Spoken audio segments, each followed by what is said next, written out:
His blood test came back normal. His doctor said everything looked fine and sent him home. That was 4 years before his diagnosis. By the time doctors finally took a closer look, 60% of his liver had already been destroyed and replaced with scar tissue. And through all of it, his blood tests had never shown anything unusual. That sounds shocking, but it happens more often than most people realize. A standard liver blood test can look completely normal, even when the liver is badly damaged. In this video, we'll explain why that happens, what those tests are actually measuring, and what you can do if you may be at risk. The man in this story is 47 years old. We'll call him Daniel. He works at a desk. He's overweight. He has type 2 diabetes and mildly high blood pressure. He does not drink heavily. He sees his doctor every year, gets routine blood tests, and his liver results come back normal every year. No one is concerned. On the surface, Daniel seems to be doing reasonably well. But inside his liver, a slow process has been building for years, and the blood test his doctor relies on cannot see it. The liver is one of the hardest working organs in the body. It filters your blood, helps with digestion, stores energy, and processes everything you eat, drink, or take as medicine. It does all of that quietly. You do not feel it working. And that is part of what makes the liver so different from most other organs. It does not complain. If you injure your knee, you feel it right away. If you strain your back, you know something is wrong within hours. But the liver has no pain receptors of its own. It cannot send that kind of warning signal. It just keeps working, or trying to, without telling you what is happening inside. The liver also has another unusual ability. It can keep doing its job even when part of it is damaged. A surprisingly large portion can stop functioning, and the remaining healthy tissue will compensate. That means there may be no symptoms. Blood tests may still look normal.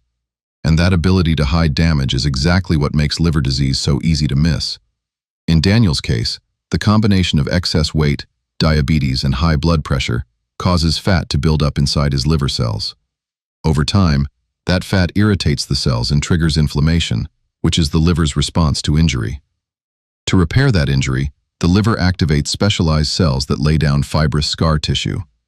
In the short term, that is a normal healing response. But Daniel's liver keeps getting injured. The fat does not go away. The inflammation continues.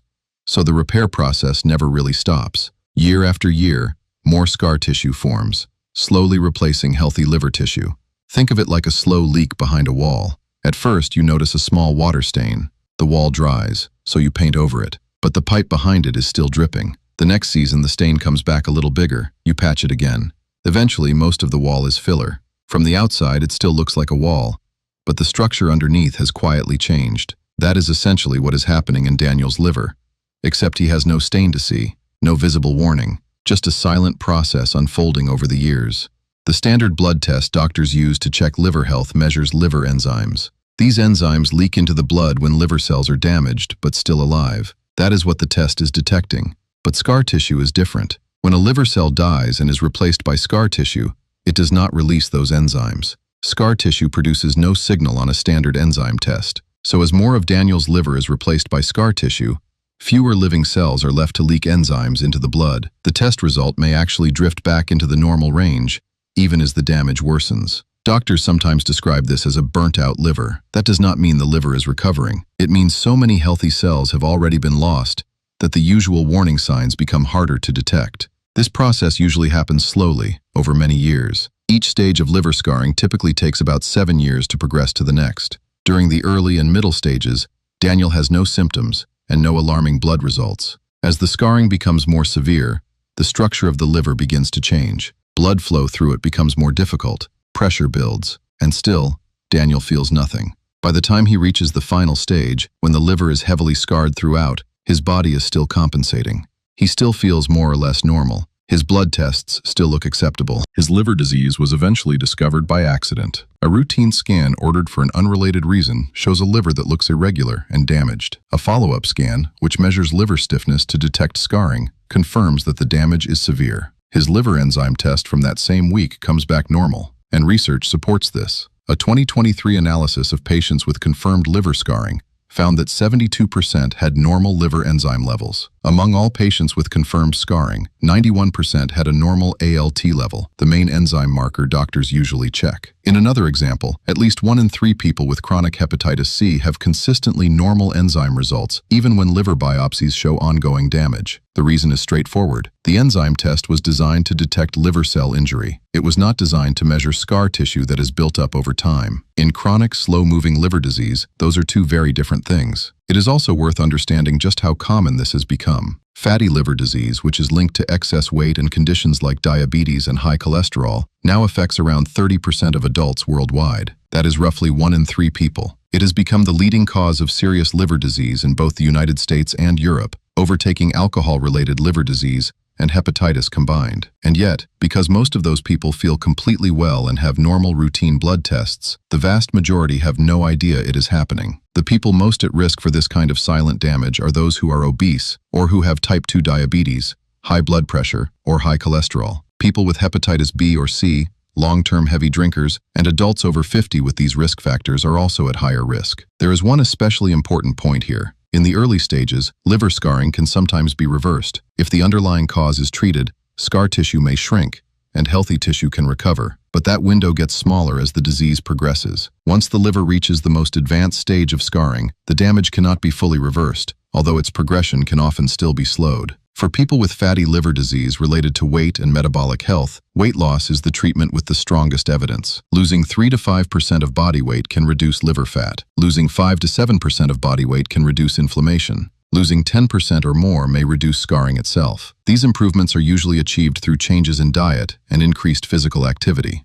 No special liver diet is required. The same habits that support weight, blood sugar, and heart health also tend to benefit the liver. Less processed food, less added sugar, more vegetables, and more movement. For alcohol-related liver damage, stopping drinking is the single most effective step. The liver can stabilize, and in many cases, scarring decreases over time. For hepatitis B and C, antiviral medicines can be highly effective. They can suppress or eliminate the virus, reduce liver inflammation, and stop or even reverse scarring, including in people who already have significant damage. Hepatitis C in particular can now be cured in most people with a short course of tablets, often within 8 to 12 weeks. That was not possible 15 years ago. It is one of the most important developments in liver medicine in recent decades, and yet many people who have hepatitis C still do not know they have it. When it comes to detection, doctors now have better tools than a standard enzyme test alone. One of them is a calculation called FIB4. It uses 4 values that are often already available from routine blood work: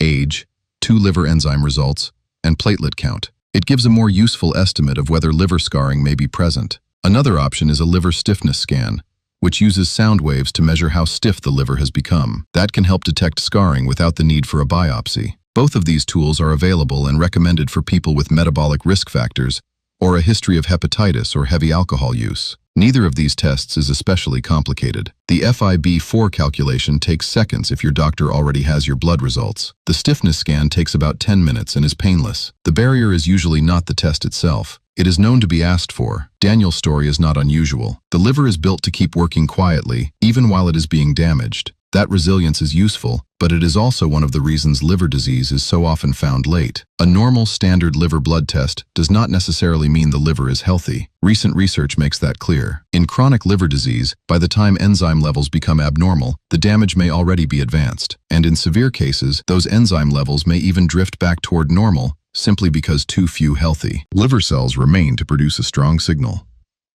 So if you have excess weight, type 2 diabetes, high blood pressure, high cholesterol, a history of hepatitis, or long-term heavy alcohol use, a normal enzyme result alone should not be taken as full reassurance. Ask your doctor specifically about tests that look for liver scarring, because often the best time to catch liver disease is when the blood test still looks normal.